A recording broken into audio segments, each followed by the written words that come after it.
इस कार्यक्रम के पुण्यार्चक हैं श्री दीपक जैन मुन्ना, श्रीमती ज्योति जैन, दीमापुर ललितपुर, श्री अनुपम जैन अंतु, श्रीमती स्वीटी, हर्ष खुशी, पीहू अनोरा वाला परिवार ललितपुर, श्री केवल Chand Jain, Rajesh Jain, advocate Nirmal Kumar Jain, civil engineer परख जैन, वास्तुविद एवं समस्त मिठिया परिवार कटरा बाजार ललितपुर।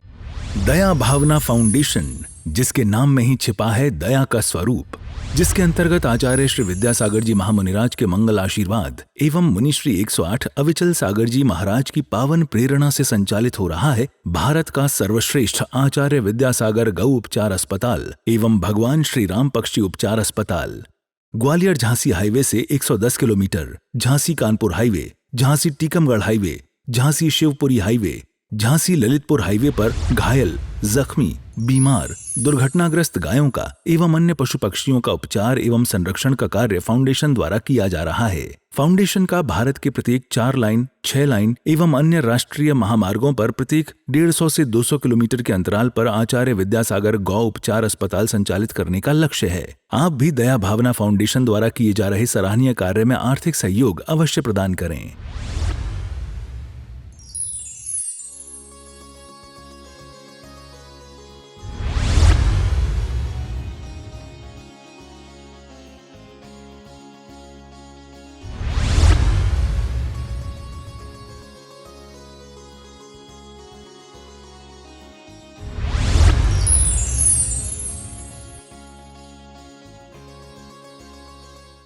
जिनके परम औदारिक शरीर से दिव्य रिद्धियों के कारण दिव्य पुंज प्रकट होता है, जिनकी वितरागता के ज्ञानमय ही शरीर से दिव्य रोशनियाँ प्रस्फुटित होती है, और ऐसे जिनके शरीर का तेज हो और उनके शरीर से निकलने वाली उन दिव्य प्रकाश पुंजों के प्रभाव से सूर्य का प्रकाश भी फीका पड़ जाता था, ऐसे दिव्य ज्योतिषमती धारण करने वाले, दिव्य आभा धारण करने वाला ही जिनका शरीर था, ऐसे उन जिनेंद्र भगवान को हम बार बार नमस्कार करते हैं।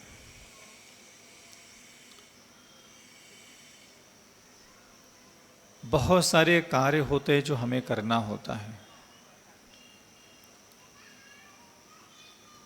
जब से हम जन्म लेते हैं तब से लेकर के मृत्यु के अंतिम समय तक जीवन पर्यंत हमारे आसपास के लोग हमें यही कहते रह जाते हैं, ये कर लो, ऐसा कर लो, वैसा कर लो, अब कर लो, तब कर लो, ऐसा नहीं वैसा, वैसा नहीं तैसा। बहुत सारे वो उपदेश भी देते हैं, मार्गदर्शन भी देते हैं, और सब कह तो रहे हैं, कान मिले हैं हमें, और हम कब से दूसरों की बातें सुन रहे हैं। हमें बहुत सारे लोग सुना रहे हैं, और मुझे अविचल सागर जी को क्या सुनाना है इसके बारे में भी वह सोच रहे हैं।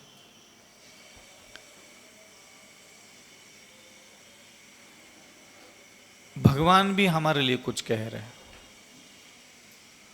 शास्त्र भी हमारे लिए कुछ कह रहा है, पति भी कहता रहता है, पत्नी कहती रहती है, माँ बाप कहते रहते हैं, मित्र मंडली कहती रहती है, जो भी हमारे आसपास मनुष्य आता है वो कुछ ना कुछ तो कह के जाता ही है, और हम सुन ही रहे सबकी। यह जो मोक्ष मार्ग है या फिर ये जो उपदेश है, आखिर ये क्यों है?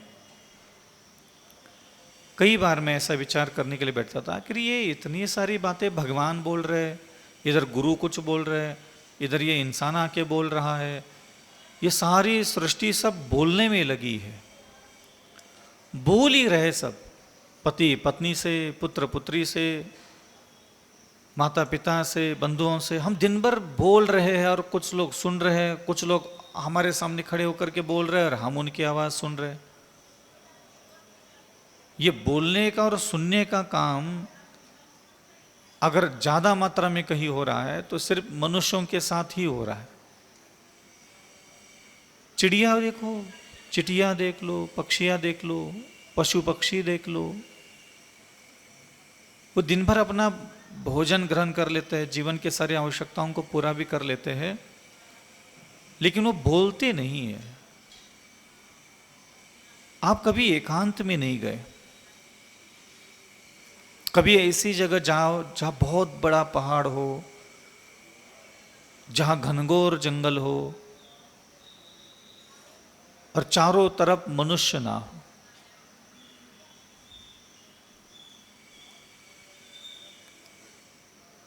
आप देख लेना कितना गंभीर मौन है वहां,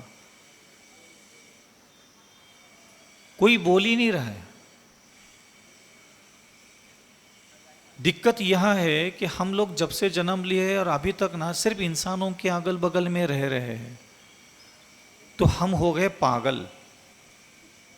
हमें सोचने के लिए भी इंसान चाहिए, दिन भर इंसानों की आवाज़ सुनने के लिए भी चाहिए, आंखों से देखने के लिए भी इंसान चाहिए, ज़बान से दिन भर बात करने के लिए भी इंसान चाहिए। अगर आपको नहीं विश्वास है ना, तो एक बार आप चेक करके देख लेना जो मैं कहूँगा। अपना शरीर आप ऐसी जगह लेके जाओ जिसके आसपास 100, 200, 500 फुट, 1 किलोमीटर, 2 किलोमीटर, 3 किलोमीटर तक कोई इंसान ही ना हो, और आप वहां अकेले 1-1.5 घंटा बैठ के देख लो। ये आप लोग जो शांति, सुकून, संतुष्टि, आनंद, तृप्ति, अपने होने का एहसास, प्रत्येक संसारी जीव इतना सुंदर है, आप सभी लोग इतने अच्छे हो, ये अभी आपको ही नहीं पता। उसका कारण यह है कि ये लंबे समय तक आप सिर्फ इंसानों के बारे में सोचना, इंसानों को ही देखना, इंसानों के सारे आवाज़ें सुनना, उन्हीं के बारे में विचार करते रहना दिन भर। तो आप जब तक ये सारे चीज़ें करते रहोगे ना, तो आपको कोई दुनिया का भगवान, कोई मंत्र, कोई स्तोत्र आपको कभी शांति का, संतुष्टि का, तृप्ति का आनंद नहीं दे सकता। भगवान आपकी समस्याओं का समाधान है ही नहीं। उनकी दी हुई शिक्षा आपकी समस्याओं का समाधान है, और उनकी शिक्षा में एक और शिक्षा आती है, एकांतवास करना। प्रत्येक व्यक्ति को चाहिए, चाहे वो गृहस्थ हो चाहे सन्यासी हो, थोड़ा अकेले रहना चाहिए। ये जो आप लोग बोलते ना, मैं तो अकेला पड़ गया, मैं अकेला ही हूं, मेरा कोई नहीं, ये वाला अकेला नहीं। आप सुख में हो, दुख में हो, प्रसन्न हो, खेद खिन्न हो, अवसाद से भरे हुए हो, अनेक प्रकार की यातना पीड़ाओं से भरे हुए हो, चाहे सुख शांति समृद्धि ऐश्वर्य मान सम्मान प्रतिष्ठा से भी क्यों न भरे हो, तो भी व्यक्ति को एकांत सेवन करना चाहिए। कहीं दूर ऐसी जगह जाकर के बैठ जाओ जहां सिर्फ आपके अलावा कोई भी ना हो, और वहां आप होश में बैठना, निद्रा में नहीं जाना बस। और वहां जाने के बाद आपके अंदर जो चिंतन चलेगा, जो मनन चलेगा, जो विषय वस्तु आएगी ना, वो आप विश्वास नहीं करोगे, आप स्वयं को इतना अच्छा महसूस करने लग जाओगे। व्यक्ति समूह में रहता है, भीड़ में रहता है, लगातार सुबह से शाम तक इंसानों के झुंड में रहता है ना, वो मैला, मटमैला, मलिन, अपवित्र, अशुद्ध, अशोभनीय कृत्य ही करेगा। दूसरों के साथ भी करेगा और अपने साथ भी करेगा। वो रोक नहीं सकता खुद को बुरा बनने से। बढ़िया अच्छे भाव लेकर के हम कहीं जा रहे थे, पता चला किसी का शरीर सुंदर सामने आ गया, बस बेवजह अपवित्र हो गए। अचानक कोई दुश्मन सामने आ गया, बस मन मलिन हो गया। अभिषेक करने के लिए बढ़िया बढ़िया बढ़िया बड़ी बोली ले ली, कलश लेकर के हाथ में खड़े, और पीछे से हम जिसको पसंद नहीं करते वो आकर के चिपक के खड़ा होकर अभिषेक गए, तेल लेने गया, अभिषेक गया तेल लेने। समझ रहे हैं ना? बढ़िया बन ठन करके आ जाओ, सज धर करके आ जाओ, पूजा करने के लिए बैठ जाओ, और बगल में चौकी लग गई, आ करके बैठ गई। जिससे हमारा मन नहीं मिलता, हो गया सत्यानाश। बहुत कोई बड़ी बात नहीं है ये। बड़े बड़े तीर्थंकर सामने बैठे हैं, बड़ी बड़ी मंगल द्रव्य हमारे सामने खड़े हैं, हम शुद्ध भावों से घर से आए थे संकल्प लेकर के, और जैसे ही अगल बगल में एक मनुष्य आकर के बैठ गया, हमारा सब मटिया मेड़ करके चला जाता है। आखिरकार तुम्हारे जीवन का सबसे बड़ा अपवित्र, तुम्हारी बुद्धि को, तुम्हारे हृदय को, तुम्हारे अंतःकरण को जिसने भी अपवित्र किया है, वह देवताओं ने किया है, जानवरों ने किया है, कि इंसानों ने किया है? तुम जब भी अपने आप को पापी महसूस करते हो, अधर्मी महसूस करते हो, तुम कुछ भी स्वयं को महसूस करते हो, तो उसके लिए कौन जिम्मेदार है? कहीं ना कहीं इंसान ही जिम्मेदार है तुम्हारे आसपास के। मैं आपको ये नहीं कह रहा हूं कि आप इनको छोड़ना है, छोड़ना तो किसी को नहीं, क्योंकि जीवन इसके बिना कुछ होता ही नहीं है। 1 घंटा, आधा घंटा, कुछ पल 24 घंटे में से ऐसे निकालना चाहिए कि जहां हम पूर्ण होश में आ सके। एक बार स्वयं अपना परिचय खुद से करा सके, एक बार टच कर लो बस। एक बार अपने निजी, अपने वैभव का, अपनी योग्यताओं का, अपने होने का एहसास तो लो कम से कम। मैं स्त्री हूं, मैं पुरुष हूं, मैं मुनि हूं, मैं ऐसा हूं, ये भी अपने होने का एहसास नहीं है। इससे भी ऊपर उठता है मन, और ये यहां भीड़ में संभव नहीं है, संभव ही नहीं है। जब विचारों को श्रेष्ठ बनाया जाता है, बुद्धि को श्रेष्ठ बनाया जाता है, चिंतन को श्रेष्ठ बनाया जाता है, हृदय अंतःकरण को श्रेष्ठ बनाने की जो प्रोसेस होती है ना, वो मनुष्यों के बगल में बैठ करके संभव ही नहीं है। क्योंकि सबसे बड़ा विघ्न कारक कौन है? आपके और आपके भगवान के बीच में एक जानवर आ रहा है, देवता बीच में आ रहा है। अब जाके बैठो भगवान जी के पास और लगाओ मन। कौन बीच में आता है? देवता बीच में आ रहे। महाराज पता नहीं आज को सौधर्मेंद्र बहुत डिस्टर्ब कर रहा, कुत्ता बीच में आकर के डिस्टर्ब कर रहा, मन इते जात उते जात। कुत्ता, कछुआ, मछली, झिंगे, केकड़े, ये आते कभी भगवान की भक्ति में विघ्न डालने के लिए, मंत्र जपने के बीच में ये आते कभी? मक्खियां, मच्छर, पिस्सू, गली के काटने वाला कुत्ता, सांड गली में तुम्हारे पीछे पड़ता है जब देखो तब, ये कभी आते तुम्हारे ईश्वर की आराधना में, तुम्हें मंत्रों की आराधना में, तुम्हें ईश्वर की भक्ति भाव? कौन बीच में आ रहा है? सिर्फ इंसान। और वो इंसान जिसको तुमने राग किया, द्वेष किया, घृणा किया, नफरत किया, वही इंसान आएगा। और सबसे ज्यादा घातक होता है प्रेमी, जिसका हृदय, जिसके लिए हमारे हृदय से प्रेम प्रवाहित होता है, वो सबसे ज्यादा बाधा पहुंचाता है ईश्वर तक हमें पहुंचने में। सबसे ज्यादा बाधा तो वही उसी चेहरे से पहुंचती है। उस चेहरे के पार होकर के हम परमात्मा के मुखमंडल को नहीं देख पाते। परमात्मा के मुखमंडल को देखने के लिए इरादा करके बैठ जाओ तो उसका मुखमंडल बीच में आता है। आधा घंटा अगर हम आंख बंद करके बिठा दें आपको, तो आधा घंटे में 1.5 मिनट आएगी परमात्मा की मुखमंडल, और बाकी सब जगह आएगा अपने प्रेमियों का मुखमंडल। तो आपको लगता है कि आप ये बोलते हो नहीं है, ये मन इधर जाता है उधर जाता है, वो कहीं नहीं जाता। जहां तुम्हारा प्रेम होता है, जिस इंसान के साथ तुम्हारा मोह होता है, प्रेम होता है, आसक्ति होती है, काम भावना जुड़ी रहती है, वही चेहरे दिखते हैं तुम्हें। तुम्हें क्यों, कौन दिखेगा? क्यों देखोगे तुम अनजाने लोगों के चेहरे? क्यों याद आने लगे जाएंगे तुम्हें अनजाने लोगों के चेहरे? कभी भी बताओ तुम्हारा मन इधर उधर गया, कहीं अनजाने इंसान का चेहरा दिखाया? सब तुम्हारे टच में, तुम्हारे जीवन से जुड़े हुए लोग हैं। और ये जो परमात्मा प्राप्ति का मार्ग है ना, ये बहुत सरल, सुगम, सहज है। बस इसकी विद्या, इसकी कला, हमें मेहनत कहाँ करनी है, हमें साधना दिमाग से कहाँ करनी है ना, ये पता होना चाहिए। मनुष्यों में ही मोक्ष क्यों है?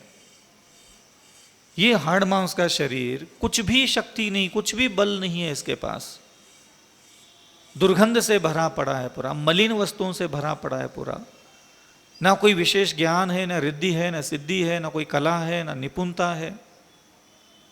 बस जन्म लिए, खाना खाते खाते शरीर बड़ा हो गया, तो मुंह चला चला करके, दिमाग चला चला करके, जो चौवन्नी का दिमाग था वही चला चला करके अपनी रोजी रोटी, आसपास के 2-4 लोगों का हृदय जीत करके, उनको वश करके, अपना जीवन का सुख ढूंढ करके, रोना धोना बिलखते हुए जिंदगी काट रहे हैं।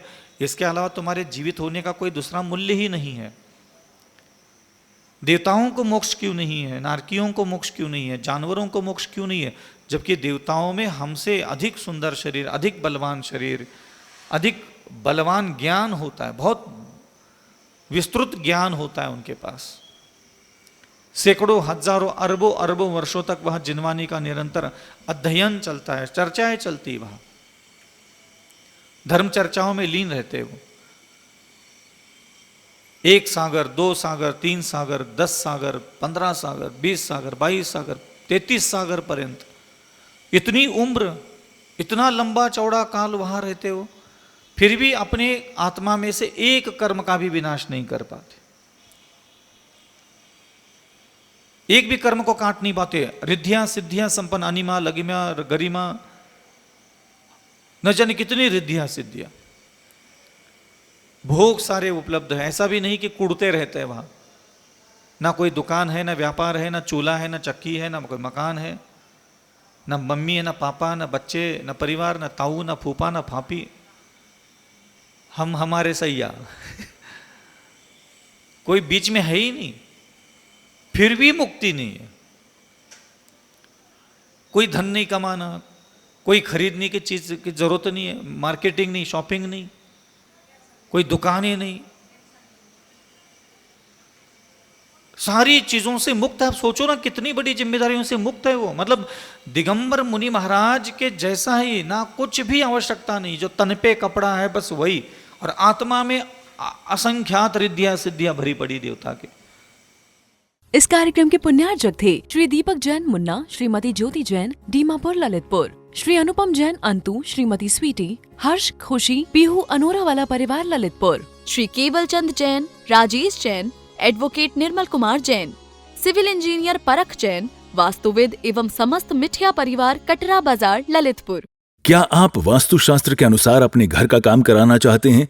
तो आज ही जुड़ जाइए सिविल इंजीनियर परख जैन वास्तुविद से, जो अपने वास्तु ज्ञान से कराते हैं सारा काम। जैसे पुराने घर का वास्तु बिना तोड़ फोड़ कर सही किया जाता है, कॉलोनी का लेआउट प्लान, वास्तु की 16 दिशाओं के अनुसार घर की प्लानिंग, वास्तु के अनुसार 3D एलिवेशन। हमारे यहाँ सारे कार्य वास्तु की 16 दिशाओं और 32 प्रवेश द्वार को ध्यान में रखकर किए जाते हैं। स्थान महाकाली लाइन, कटरा बाजार, ललितपुर। तो देर किस बात की, हर वास्तु से जुड़ी समस्या का निदान करेंगे सिविल इंजीनियर परख जैन वास्तुवेद। संपर्क सूत्र 9630845139।